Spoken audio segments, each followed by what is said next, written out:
In this lesson, we're going to look at homeostasis and why maintaining homeostasis is so important. So as a review, remember that all reactions need energy.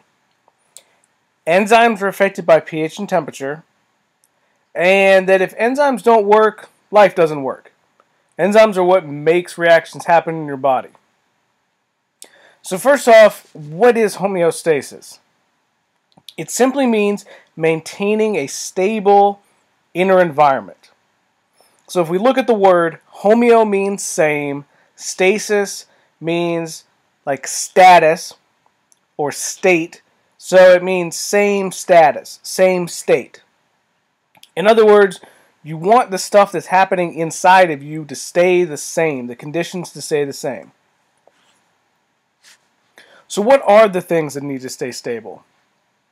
Well, we need the water and ion, which really means salt, concentrations. So how much water and how much salt we have, glucose levels, pH, and temperature. All four of these things are really important. What can happen if these don't stay stable? Well, as we talked about before, if the pH and temperature are unstable, your enzymes can either not work as well or even get denatured. Your cells can actually expand or shrink, and that really affects them. And just overall, most organisms can only survive within very narrow ranges of all of these things. And if they get out of whack, you just die.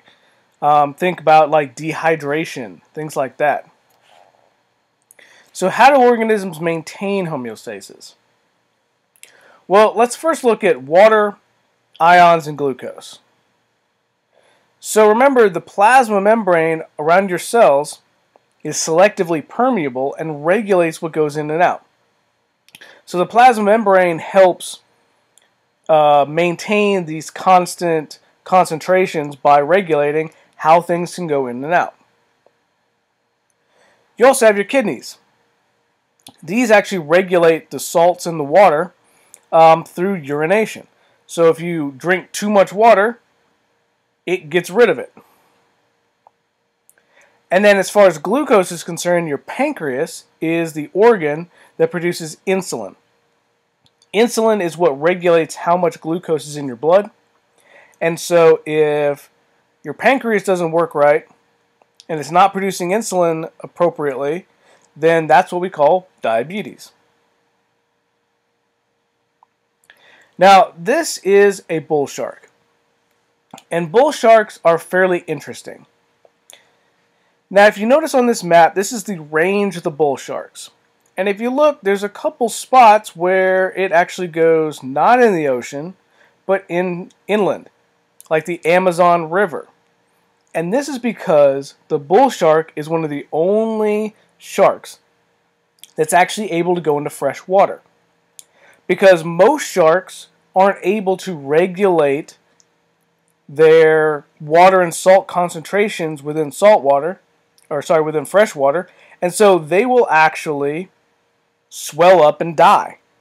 So the bull shark has a unique adaptation in this case. Now, let's think about pH. We have within our bodies these things called buffers.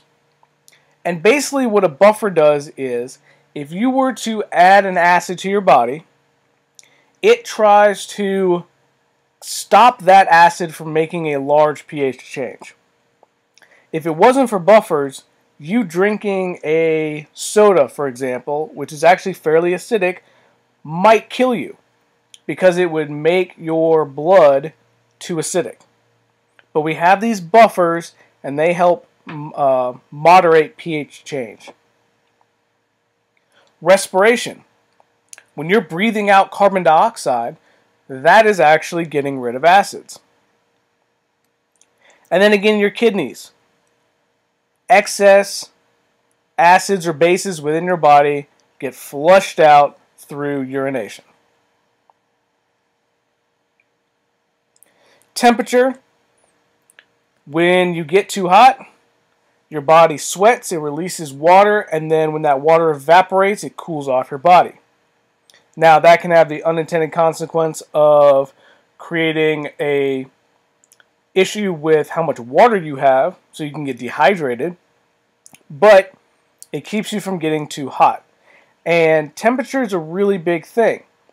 In fact, if your temperature, like say you have a fever, gets over about 104, you have to go to the hospital, because people can suffer permanent brain damage because their enzymes denature and it literally cooks their body. Now, on the other side, shivering. Our muscles contract to actually help produce heat. And so these are just some ways that we can maintain homeostasis naturally within our body.